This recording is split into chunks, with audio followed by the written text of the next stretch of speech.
विद्यार्थियों, मेरे द्वारा LLM fourth semester penology the treatment of offenders के लिए इससे पहले एक वीडियो लेक्चर प्रिपेयर किया गया था। What is the kinds of punishment before the codified law. आज मेरे द्वारा उसी का सेकंड पार्ट प्रिपेयर किया गया है। What is the kinds of punishment after the codified law. मेरा ये वीडियो लेक्चर आपके समक्ष उपस्थित है। देखिए, एक नज़र में देख लें। Describe the various kinds of punishment after the codified law. ठीक पहले यहाँ बिफोर द कोडिफाइड लॉ था, यानी कि कानून बनने के पहले पनिशमेंट के प्रकार क्या थे, भारत में दंड व्यवस्था क्या थी, दंड के प्रकार क्या थे जब हमारे यहाँ कानून नहीं बने थे उस समय। अब मैंने इसमें आफ्टर किया है, यानी कि भारत में कानून बनने के बाद दंड की व्यवस्था क्या रही है, दंड के प्रकार क्या है। Kinds of punishment after codified law ये देखेंगे हम। 1 2 3 4 5 6 7 पॉइंट्स मैंने इसमें दे रखे हैं, जिसमें 1 बाई 1 करके हम समझने का प्रयास करेंगे। नंबर फर्स्ट, एडमोनिशन यानी चेतावनी। विद्यार्थियों, हो सकता है एडमोनिशन वर्ड को लेकर आपके मन में एक बात आए कि चेतावनी को इंग्लिश में वार्निंग बोला जाता है। बच्चों, सदैव याद रखें कि लीगल ग्लोसरी थोड़ी सी डिफरेंट चलती है। जरूरी नहीं है जो जनरल मीनिंग हमने पढ़ा हो वही मीनिंग हो। लॉ में किसी भी शब्द का मीनिंग डिफरेंट हो सकता है। अलग अलग जगह अलग अलग मीनिंग होना कोई बड़ी बात नहीं है। तो चेतावनी मैंने यहाँ बताया, चेतावनी का मतलब वार्निंग नहीं, admonition according to legal word. According to legal word अगर हम पढ़ेंगे तो चेतावनी को एडमोनिशन पढ़ा जाएगा। चेतावनी से तात्पर्य जब किसी व्यक्ति द्वारा कोई अपराध किया जाए और वह अपराध प्रथम बार किया गया हो और अपराध की प्रकृति और प्रवृत्ति ऐसी हो जो कि गंभीर नहीं हो, और न्यायालय को ऐसा लगता है कि अगर इसको माफ कर दिया जाए, चेतावनी देकर छोड़ दिया जाए तो शायद इसका भविष्य बन सकता है और ये सुधर सकता है, इसमें सुधरने के कुछ चांसेस हैं।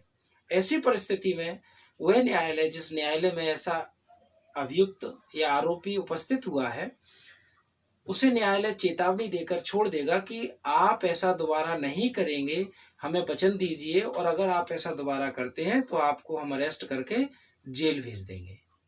अगर वह आरोपी मान जाता है, अगर वह अभियुक्त मान जाता है कि हाँ, मेरे द्वारा ऐसा नहीं किया जाएगा, मैं क्षमा प्रार्थी हूँ, मुझे माफ़ कर दिया जाए, आगे से मुझसे ऐसी गलती नहीं होगी, तो न्यायालय उसे चेतावनी देकर छोड़ देगा।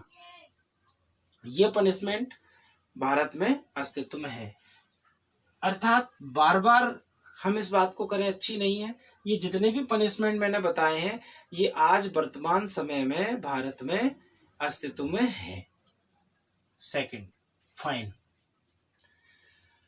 मान लीजिए किसी व्यक्ति द्वारा कोई अपराध किया गया है, अपराध फर्स्ट टाइम किया गया है, उसको इस बात का एहसास है कि उसे ऐसा अपराध नहीं करना चाहिए था, फिर भी कर दिया, उसे आत्मग्लानि भी है, माफी भी मांग रहा है, तो क्या ऐसी स्थिति में हम उसे चेतावनी देकर छोड़ दें? बिल्कुल छोड़ सकते हैं। लेकिन अगर परिस्थितियां ऐसी हैं कि उसके द्वारा किसी का नुकसान हुआ गया है, या न्यायालय को ऐसा लगता है कि चेतावनी देने के साथ साथ कुछ फाइन या अर्थदंड या जुर्माना इसके ऊपर अधिरोपित करना चाहिए, जिससे कि इसे इस बात का एहसास हो कि अगर मैंने पुनः या दोबारा ऐसा किया तो मुझे दोबारा भी जुर्माना या अर्थदंड या हो सकता है सजा झेलना पड़े। तो सेकंड कंडीशन हमारे यहाँ दंड व्यवस्था है जुर्माना या अर्थदंड। अर्थदंड या जुर्माना लेकर हम उसे छोड़ देंगे। थर्ड, जब किसी व्यक्ति द्वारा कोई ऐसा अपराध किया जाए कि वो माफी मांगे और न्यायालय माफी देने में सक्षम नहीं है। कहने का तात्पर्य है कि अगर प्रत्येक व्यक्ति कोई अपराध करके और जाकर माफी मांगने लगे और न्यायालय प्रत्येक व्यक्ति को छोड़ने लगे, तो शायद मेरे हिसाब से भारत देश में कोई एक व्यक्ति ऐसा नहीं बचेगा जो कोई अपराध न करे, क्योंकि भारत की आबादी लगभग 125 करोड़ है, और 125 करोड़ लोग अगर एक एक अपराध करें और एक एक अपराध में भी माफ़ी मिली तो एक दिन में 125 करोड़ अपराध होंगे। तो यह देखना न्यायालय का काम है कि किन मामलों में वो चेतावनी देकर छोड़ें, किन मामलों में जुर्माना अधिरोपित करें और किन मामलों में सजा दें। जब न्यायालय को ऐसा लगता है कि इन्हें चेतावनी नहीं देना चाहिए, अर्थदंड नहीं देना चाहिए, इन्हें सजा देना जरूरी है, क्योंकि जो अपराध इन्होंने किया है उसमें कारावास देना नितांत आवश्यक है। It is totally depend on discretion power of the court. न्यायालय के स्वविवेक पर आधारित है कि वो इन्हें चेतावनी देकर छोड़े, अर्थदंड देकर या सजा देकर, सजा के रूप में कारावास देकर। अगर न्यायालय किसी व्यक्ति को अपराध के बदले दंड स्वरूप कारावास देता है तो सदैव याद रखिए कारावास 3 तरह का डिफाइन किया गया है। नंबर 1 सिंपल इम्प्राइजनमेंट यानी सादा कारावास। नंबर 2 राइगोरस इम्प्राइजनमेंट यानी कि कठोर कारावास। नंबर 3 सोलिटरी कन्फाइनमेंट, सोलिटरी इम्प्राइजनमेंट यानी कि एकांत कारावास। सादा कारावास सबसे छोटा, उससे बड़ा कठोर कारावास जिसमें हल्का फुल्का काम उस व्यक्ति से जिसे कारावास के रूप में जेल भेजा गया है लिया जाएगा। एकांत कारावास जब बहुत ही गंभीर प्रवृत्ति का अपराध किसी व्यक्ति के द्वारा किया गया हो तो ऐसी परिस्थिति में उस व्यक्ति को एक बंद और अंधेरी कोठरी में। हेलो विद्यार्थी, तो जैसा कि मैंने आपको अभी समझाया कि भारत में 3rd पॉइंट पर इम्प्राइजनमेंट कारावास, जो कि सादा कारावास, कठोर कारावास और एकांत कारावास, 3 तरीके के कारावास भारतवर्ष में दिए जाते हैं और ये यथार्थ में है।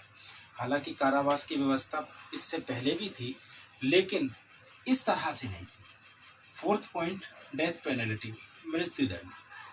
जैसा कि मैंने इसके पहले जो वीडियो लेक्चर बनाया था उसमें आपको बताया था कि डेथ पेनल्टी यानी मृत्युदंड की व्यवस्था कोडिफाइड लॉ के पहले भी थी और वो व्यवस्था आज भी सुचारू रूप से भारत में है। लेकिन कब देंगे हम कैपिटल पनिशमेंट या डेथ पेनल्टी? जबकि रेयर टू रेयर केस होगा, जिस मामले को सुनकर किसी व्यक्ति के अंतरात्मा से यह आवाज आए कि ऐसे व्यक्ति को तो जान से मार देना चाहिए।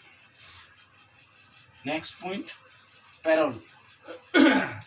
पैरोल से तात्पर्य जब किसी अपराधी को अपराध करने पर सजा दी जाती है और कारावास में भेज दिया जाता है, तो जब वह अपनी सजा का कुछ समय व्यतीत कर लेता है तो उस समय के व्यतीत करने के बाद कुछ समय के लिए उसे पैरोल पर छोड़ दिया जाता है कि वो अपने परिवार के सदस्यों से जाकर मिले और बाहर घूम फिर सकता है। लेकिन ऐसा कुछ शर्तों के अधीन होगा, इन शर्तों का पालन उसे करना होगा, इसे पैरोल कहते हैं। नेक्स्ट प्रोबेशन अर्थात परिवीक्षा।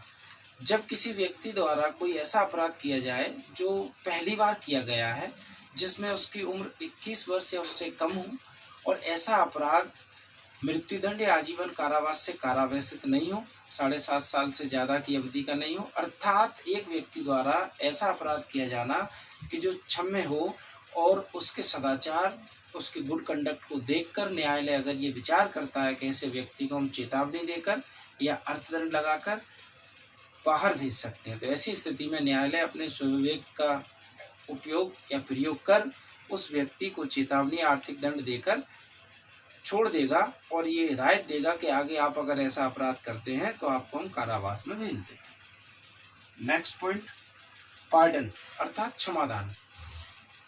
विद्यार्थियों, आपने एलएलबी में पढ़ा होगा क्षमादान देने की शक्ति सेंट्रल लेवल पर राष्ट्रपति को और स्टेट लेवल पर गवर्नर को होती है। अर्थात केंद्रीय लेवल पर केवल राष्ट्रपति और राज्य स्तर पर केवल राज्यपाल क्षमादान दे सकता है।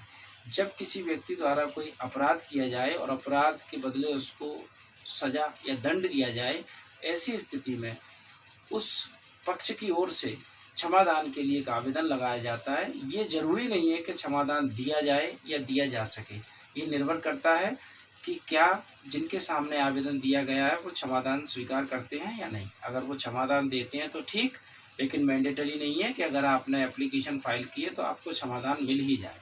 प्रिय विद्यार्थियों, आज का मेरा वीडियो लेक्चर यहीं समाप्त होता है और उम्मीद करता हूँ इससे आपको लाभ मिलेगा और मेरे वीडियो लेक्चर इसी तरह आगे भी वेबसाइट पर अपलोड होते रहेंगे। धन्यवाद।